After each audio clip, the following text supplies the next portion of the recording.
नमस्कार सभी को। स्वागत है आपका।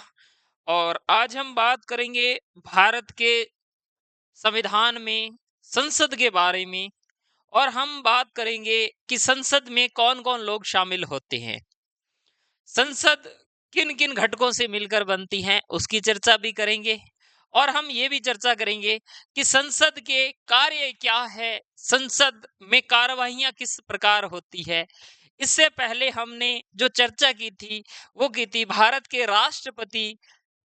राष्ट्रपति की शक्तियां, भारत के उपराष्ट्रपति और प्रारंभ से लेकर वर्तमान तक के जितने भी राष्ट्रपति हैं उनकी चर्चा की। और प्रारंभ से लेकर वर्तमान समय तक के जितने भी उपराष्ट्रपति हैं उनकी चर्चा की। इसके बाद हमने चर्चा की थी भारत के प्रधानमंत्री के बारे में, कि भारत के प्रधानमंत्री के पास में कौन कौन सी शक्तियां होती हैं, उनकी चर्चा की। और उसके साथ हमने देखा कि 1947 से लेकर 2024-25 तक 24 तक कितने प्रधानमंत्री बने हैं, उनका कार्यकाल देखा। और कौन से समय पर कौन कौन से भूमिकाओं के साथ भारत के प्रधानमंत्री आते हैं। उसके बाद हमने मंत्रिपरिषद देखा कि कितने तरीके के मंत्री होते हैं, उनकी चर्चा की हमने। और इसके बाद अगर हम बात करें भारत की संसद के बारे में बात करेंगे तो सबसे पहले हमारा प्रश्न यही बनता है कि संसद बनती कैसे है। एक शब्द आता है संसद, पार्लियामेंट। भारत में जो व्यवस्था पाई जाती है वो कौन सी व्यवस्था पाई जाती है? संसदीय व्यवस्था पाई जाती है। और संसद में शामिल होते हैं, एक प्रश्न ये भी आता है, संसद संसद के अंदर कौन कौन शामिल होते हैं? एक अपने लोकसभा होती है, लोकसभा। एक होता है आपके राज्यसभा, राज्यसभा। अगर अपने बात करें लोगों का सदन कौन सा है या लोकप्रिय सदन कौन सा है, वो ये है। ठीक है, लोकप्रिय, लोकप्रिय या लोगों का सदन, सदन, ये लोकसभा है। ठीक है। अगर हम देखें तो अगर यहां पर बात करें, ठीक है, राज्यों के लिए कौन सा है, राज्यों का सदन कौन सा है? राज्यसभा। अगर हम बात करें, लोकसभा को निम्न सदन कहते हैं, निम्न सदन कहते हैं, निम्न सदन। ठीक है जी, निचला सदन भी कहते हैं इसे। ठीक है,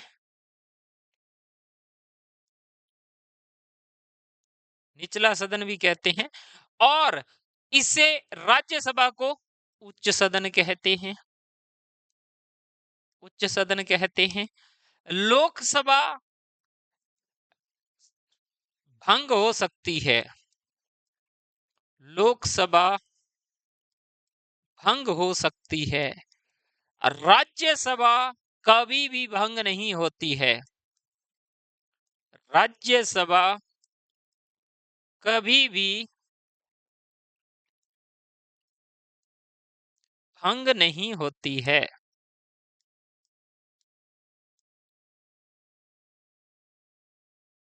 ठीक है जी। अब हमने पढ़ा कि संसद में कौन कौन शामिल होते हैं। हमने कहा लोकसभा, राज्यसभा, ये दोनों संसद में शामिल होते हैं। तीसरा भी शामिल होता है जिसे भारत का राष्ट्रपति कहा जाता है। तो अगर आपसे पूछे संसद के सदन कितने हैं, तो अगर आपसे सदन पूछे तो आपने बताना है साहब दो सदन है। कौन कौन से? एक तो लोकसभा है और दूसरा कौन सा है? राज्यसभा, राज्यसभा। ये दो सदन है। अगर आपसे कहा जाए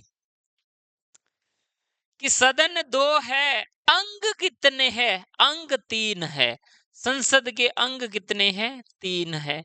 तीसरा अंग लोकसभा, राज्यसभा और तीसरा अंग के रूप में राष्ट्रपति, राष्ट्रपति तीसरे अंग के रूप में कार्य करती। जब ये तीनों चीजें मिलती है तो हम उसे संसद कहते हैं। एक प्रश्न सामान्य सा बनता है, बहुत सुंदर प्रश्न बनता है, और उसमें ये कहा जाता है कि राजस्थान से संसद के अंदर कितने सदस्य जाते हैं? सदस्य जाते हैं। हम आंख बंद करके 25 कर देते हैं। 25 तो लोकसभा में जाते हैं, 10 राज्यसभा में जाते हैं, टोटल 35 सदस्य संसद में जाते हैं, क्योंकि संसद बनती ही लोकसभा और राज्यसभा से मिलकर है। तो ध्यान रखना,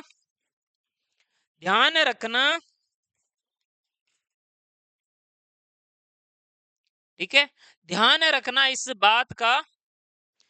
बात का ध्यान रखना कि ये 25 सदस्य लोकसभा से, 10 सदस्य राज्यसभा से, तो टोटल इतने सदस्य अपने जाते हैं।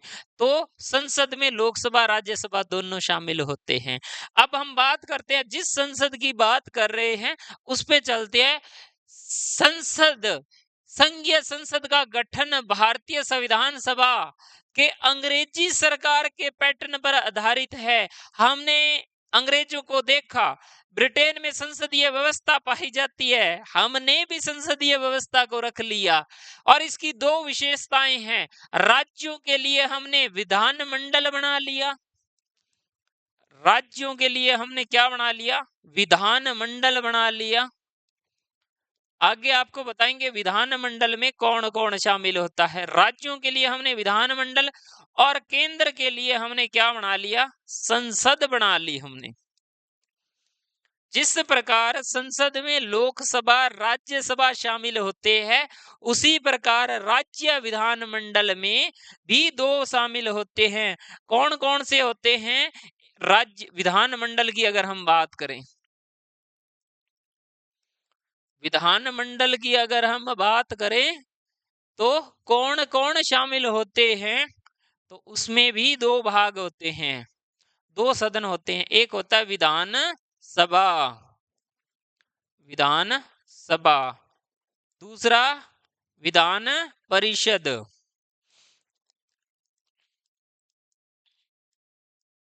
परिषद। इसके सदन तो दो होते हैं, लेकिन अंग 3 होते हैं। तीसरा अंग कौन होता है? राज्यपाल।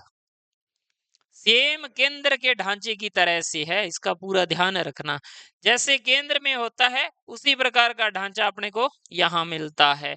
तो ध्यान रखना, विधानमंडल के भी अंग 3 होते हैं और संसद के भी अंग 3 होते हैं। संसद में लोकसभा राज्यसभा होती है, विधानमंडल में विधानसभा विधान परिषद होती है। राजस्थान में केवल और केवल विधानसभा है, विधान परिषद नहीं है। अगर हम बात करें विधान परिषद, भारत के 6 राज्यों में विधान परिषद है। अगर इसकी बात करें तो यूपी बिहार इकट्ठे आ गए, 2 ये हो गए। तीसरा आंध्र प्रदेश और तेलंगाना, 4 हो गए। और हो गया महाराष्ट्र प्लस कर्नाटक, वहां पर विधान परिषदें पाई जाती है। बाकी जितने भी राज्य है वहां पर विधानसभाएं ही मिलेंगी आपको। तो अगर हम बात करें, ये भारतीय संसद का उल्लेख हमें कहाँ मिलता है?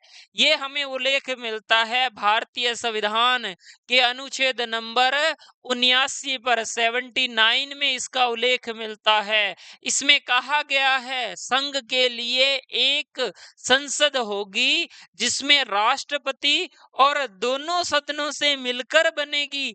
एक राज्यसभा, दूसरी लोकसभा होगी। इसके बाद हम पढ़ेंगे इसका महत्व क्या है, इसका संसद का महत्व क्या है। पहला महत्व, प्रतिनिधि लोकतंत्र। भारत में लोकतंत्र पाया जाता है, यानी समाज के सभी वर्गों के प्रतिनिधित्व संसद में दिया जाता है। भले ही आप किसी भी वर्ग से आते हो, आपकी आवाज उठाने के लिए, आपकी जो बातें रखने के लिए आपके प्रतिनिधि संसद में जाते हैं, आपकी क्षेत्र की बातें रखते हैं। तो प्रतिनिधि लोकतंत्र यानी लोगों की आवाज बनकर लोगों के भाग्य का निर्धारण करते हैं। दूसरी बात अगर हम बात करें उत्तरदायी सरकार, अगर हम बात करें तो भारत में उत्तरदायी सरकार पाई जाती है, यानी मंत्री परिषद लोकसभा के प्रति उत्तरदायी होती है। प्रश्न ऐसे भी बनता है कि मंत्री परिषद सामूहिक रूप से किसके प्रति उत्तरदायी होती है? मंत्री परिषद जो है सामूहिक रूप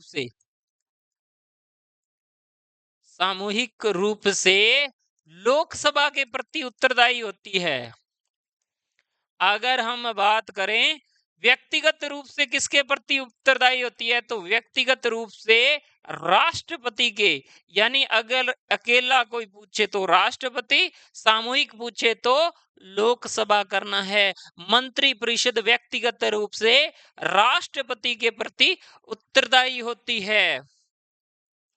भारत की जनता के प्रति सामूहिक जिम्मेदारी सुनिश्चित करती है, नागरिकों को निर्वाचित कार्यपालिकाओं के नियंत्रण में रखने में सक्षम बनाता है। कौन? संसद। सांसदों के सरकार की जवाबदेही निकालने के लिए विभिन्न साधन अपनाता है। उदाहरण के लिए जब संसद की कार्यवाहियां हो रही है, शून्यकाल प्रश्न पूछे जाते हैं सरकार से कि आप काम कैसे कर रहे हो, और प्रश्न काल आता है, शून्य काल, सबसे पहले शून्य काल फिर प्रश्न काल, जिसमें विभिन्न प्रश्न पूछे जाते हैं, विभिन्न मुद्दों पर रखा जाता है। उसके बाद प्रस्ताव आते हैं और संकल्प लिए जाते हैं। ये सारा का सारा काम कहाँ संपन्न होता है? ये सारा का सारा जो काम है वो संसद में पूर्ण होता है। इसके बाद में सहकारिता लोकतंत्र, ये किस प्रकार का है? अगर हम बात करें सहकारिता लोकतंत्र राजनीतिक विचारों के विभिन्न विखंडित वर्गों के मुद्दों पर स्थिर गठबंधन में एक साथ आने की अनुमति देता है। यानी अगर किसी को बहुमत नहीं मिला है तो मिलजुल कर भी सरकार बना सकते हैं। जो अभी वर्तमान सरकार है वो भी मिली जुली सरकार है, दो तीन कई घटक मिलकर सरकार को चला रहे हैं। इसके बाद अगर हम बात करें विचार विमर्श करने के लिए लोकतंत्र, देखिए संसद के अंदर विचार विमर्श करने का एक अच्छा स्थान है। लोगों की बातें उठाई जाती है, जन कल्याणकारी बातों के लिए, जन कल्याणकारी योजनाओं के लिए सरकार विभिन्न तरीके के प्रयास करती है। तो ध्यान रखना विचार विमर्श के लिए लोकतंत्र के लिए आवश्यक है। उसके अलावा अगर हम बात करें तो कानून निर्माण के लिए भी संसद की भूमिका महत्वपूर्ण हो जाती है। कानून बनाने का कार्य कहाँ संपन्न होता है? संसद में होता है। ध्यान रखना कानून निर्माण का कार्य एकमात्र संस्था जो संविधान में संशोधन कर सकती है, भारत की संसद कर सकती है। आर्टिकल 368 के तहत भारत की संसद संविधान संशोधन कर सकती है। जो भारत का संविधान है, संविधान में अगर कुछ भी बदलाव करना है, ठीक है, संविधान में बदलाव करना, जिसके 22 भाग है, 12 अनुसूचियां है, तो अनुच्छेद कितने हैं? 395 अनुच्छेद है। ठीक है, इनमें कुछ भी बदलाव करना है, ये शक्ति किसके पास होगी? भारत की संसद के पास में होगी। और क्या है, देश में सर्वोच्च कानून बनाने वाली संस्था कौन सी होती है? भारत की संसद। भारत की संसद संपूर्ण तरीके से शक्तिशाली है वो एक संप्रभु है, इसे आंतरिक व बाहरी किसी प्रकार का दबाव नहीं है।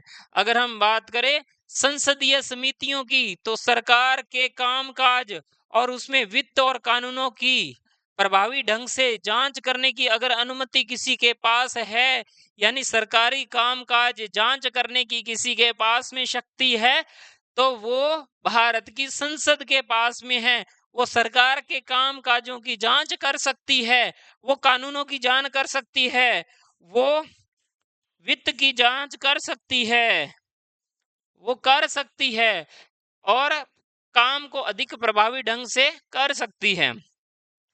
अगर हम बात करें विधायिका के रूप में कानून बनाने वाली संस्था नहीं है, बल्कि चर्चा भी करेगी, विचार विमर्श भी करेगी और संभव हुआ तो उसका विरोध भी करेगी। तो अगर संसद में कोई प्रस्ताव रखा जाता है तो सत्ता पक्ष और विपक्ष दोनों आमने सामने किसी बात को रखते हैं,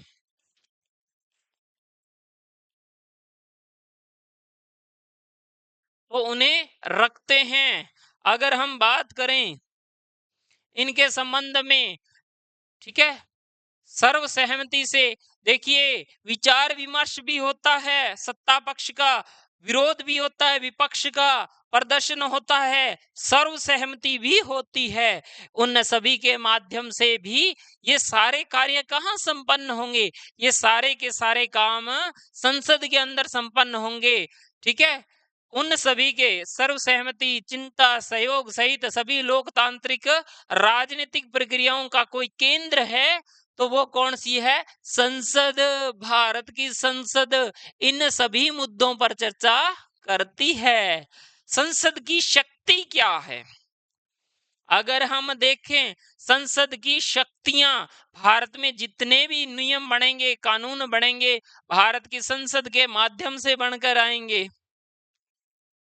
अगर हम इनके शक्तियों की बात करें तो शक्तियों को हम अलग अलग तरीके से बांटते हैं। कैसे बांटते हैं? यहां पर हम देखते हैं कार्यकारिणी शक्ति। संसद की कार्यकारिणी शक्ति कैसे है? भारत के संविधान में संसदीय शासन प्रणाली की स्थापना की गई है, आपको पता है। भारत में संसदीय जो प्रणाली है वो पाई जाती है। और हम ये भी देखते हैं कि कार्यपालिका अपनी नीतियों और कार्यों को जो संचालित करती है वो संसद के माध्यम से ही संचालित करती है, तो कार्यकारिणी शक्ति के रूप में आती है। सब इसमें होता क्या चीज है? तो इसमें संसद के प्रश्न काल होता है, शून्य काल होता है, और जब सभी लोग जानने वाले होते हैं तो वहां पर हम देखते हैं आधे घंटे की चर्चा भी होती है। अगर कोई विशेष मामला आ गया है जिसमें संसद के सदस्यों का ध्यान नहीं है या सरकार का ध्यान नहीं है, तो एक प्रस्ताव भी लाया जा सकता है। कौन सा प्रस्ताव लाया जा सकता है? ध्यान आकर्षण प्रस्ताव। ये कहाँ रखा जाता है? ये संसद में रखा जाता है। सरकार का ध्यान आकर्षित करने के लिए या संसद का ध्यान किसी विशेष मुद्दे पर लाने के लिए रखा जा सकता है।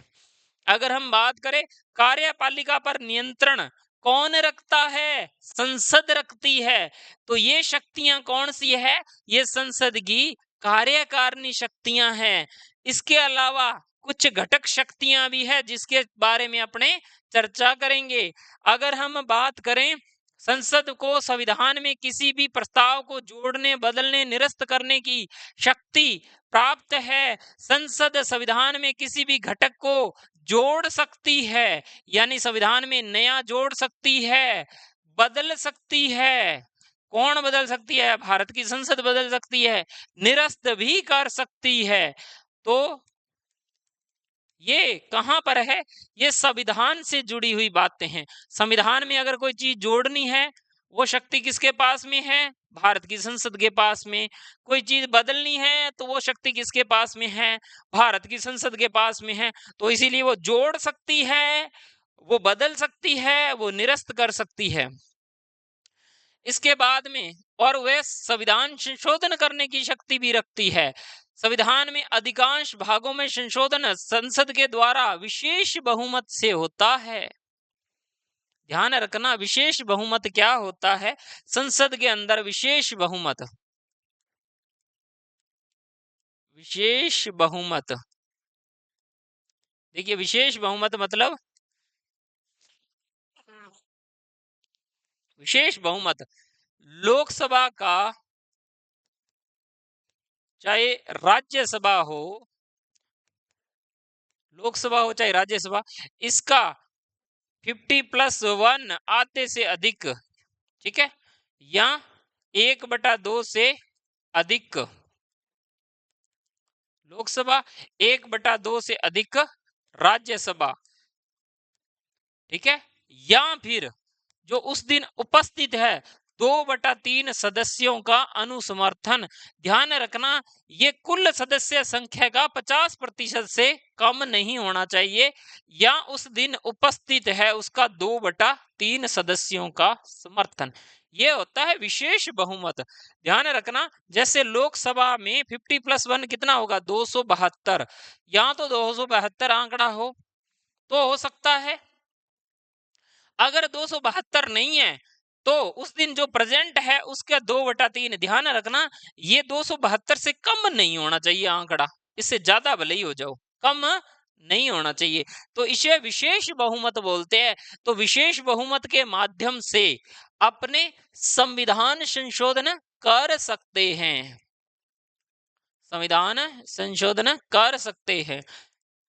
अगर ध्यान रखना, इसमें भी वही है कि जो कुल सदस्य संख्या 245 है तो उसका 50+1 123 से ऊपर ऊपर चाहिए, 123 होने चाहिए, या उस दिन प्रेजेंट है उसका 2/3। लेकिन ध्यान रखना 123 से कम नहीं होने चाहिए। ये विशेष बहुमत होता है अगर उपस्थित मतदान करने वाले सदस्यों का कम से कम 2/3 बहुमत आवश्यक है। इसके अलावा और क्या कार्य करती है? इसके अलावा और अगर हम देखें तो संविधान के कुछ अन्य प्रावधानों में संसद साधारण बहुमत से भी संशोधित कर सकती है। अब आता है साधारण बहुमत क्या होता है, ठीक है। साधारण बहुमत, साधारण बहुमत क्या होता है? वो होता है लोकसभा का आधे से अधिक, आधे से अधिक मतलब अगर हम बात करें 50+1 लोकसभा और 50+1 राज्यसभा, ये साधारण बहुमत है। ऐसे मामले सांसदों के वेतन बढ़ाने हो, सांसदों जितने भी एमपी है उनका वेतन वगैरह बढ़ाना हो, किसी राज्य का नाम परिवर्तन करना हो, राज्यों का नाम बदलना हो, और क्या कर सकते हैं? सीमा में परिवर्तन करना हो, ऐसे मामले साधारण बहुमत से भी पारित किए जा सकते हैं। और जो पहले बताया था विशेष बहुमत के अंदर क्या होता है? मूल अधिकारों में, मूल कर्तव्यों में बदलाव करना है, नीति निर्देशक तत्वों में बदलाव करना है, तो विशेष बहुमत की आवश्यकता होती है। एक बहुमत और एक विशेष बहुमत प्लस आधे से अधिक होता है। विशेष बहुमत, विशेष बहुमत प्लस आधे से अधिक,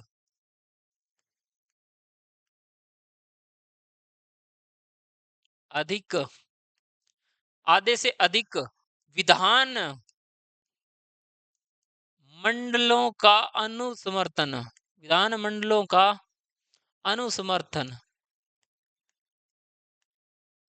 भारत में 28 राज्य प्लस 3 केंद्र शासित प्रदेशों की विधानसभाएं हैं, टोटल हो जाएगा 28 3 31, 31 का आधा तकरीबन 16 विधानसभाओं का अनुसमर्थन आवश्यक है, ठीक है। यानी ये वाली प्रक्रिया तो करनी ही करनी है, ये वाली तो करनी ही करनी है, इसके साथ इसको भी करना है। जितने भी राज्य है उनकी विधानसभाओं में से आधे से एक अधिक, तकरीबन तकरीबन 16-17 विधानसभाओं का अनुसमर्थन आवश्यक है। इसके माध्यम से भी संविधान संशोधन हो सकता है। ये किन मामलों में होती है? जैसे जीएसटी वाला मामला है, जीएसटी वाले मामले में इसकी जरूरत पड़ी थी। ऐसे बड़े मामले होते हैं, उनमें ये इनको शामिल किया जाता है।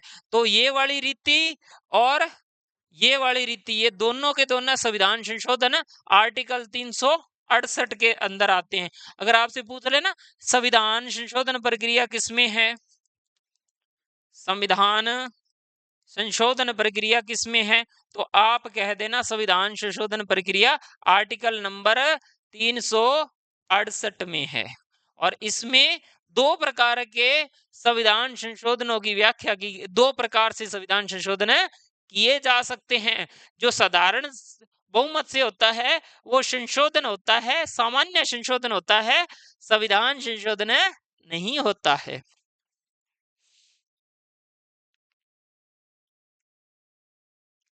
इसके अगर बाद में हम बात करें, ठीक है जी, वित्तीय शक्ति, तो सरकार की जितनी भी, सरकार को पैसा प्रोवाइड करवाना है किसी भी योजना के लिए है, तो सारी की सारी शक्ति किसके पास में होती है? संसद के पास में होती है।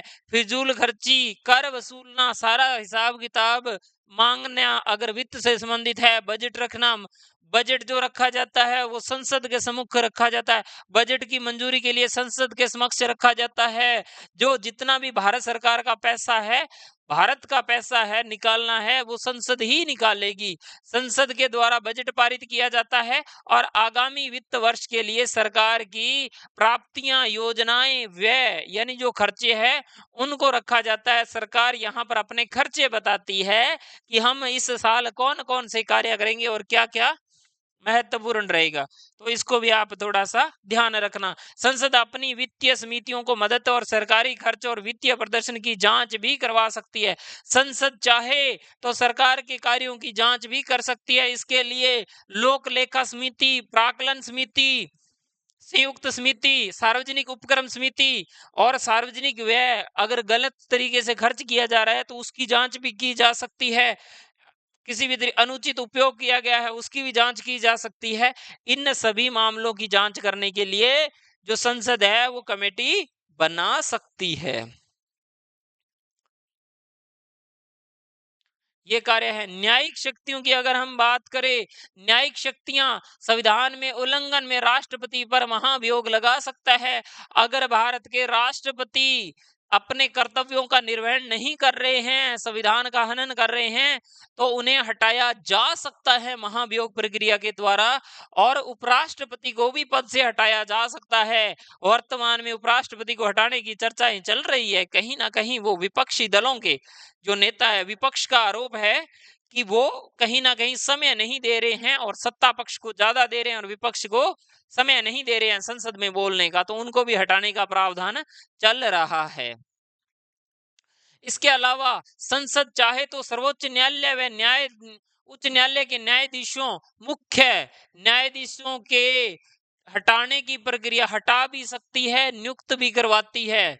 ध्यान रखना, उच्च न्यायालय के व सदस्यों के बाहरी लोगों को विशेषाधिकार के उल्लंघन पर, अवमानना पर, जो सांसदों के विशेषाधिकार है, अगर उनकी अवमानना होती है तो सांसद उन्हें दंडित भी कर सकती है। अंतरिम संसद 300, अगर हम 79 के अंदर बात करें, संसदीय निकाय संविधान सभा, जिसमें संविधान ने अधिनियम 1952 में अंतरिम सरकार भी बना सकती है, कार्य कर रही थी। जब हम भारत आजाद हुआ था 15 अगस्त को, 15 अगस्त 1947 से 1952 तक अंतरिम सरकार रही थी और उस समय जो सरकार चला रही थी वो संविधान सभा थी। संविधान सभा के अंदर जितने भी पदाधिकारी थे, ठीक है, वो कार्य किस प्रकार कर रहे थे? संसद का कार्य कर रहे थे, यानी कानून बनाना, नियम बनाना जैसे कार्य कर रहे थे। द्विसदनीय विधानमंडल अनुच्छेद 79, यानी भारत के संसद में दो दो सदन पाए जाते हैं, एक का नाम लोकसभा, एक का नाम राज्यसभा, ये पाया जाता है। उसी प्रकार राज्यों में भी दो सदन पाए जाते हैं, एक का नाम विधान विधानसभा और दूसरी का नाम विधान परिषद, जिसे दोनों को मिलकर विधान मंडल बनता है। तो ये सारी शक्तियां किसके हैं? ये संसद की शक्तियां हैं। तो भारत की संसद के पास में विभिन्न शक्तियां रखती है। तो ये महत्वपूर्ण महत्वपूर्ण बातें थी जिसकी चर्चा की अपने जी। नेक्स्ट हम अगली वीडियो के माध्यम से चर्चा करेंगे। मिलते हैं नेक्स्ट वीडियो में। जय हिंद, जय भारत।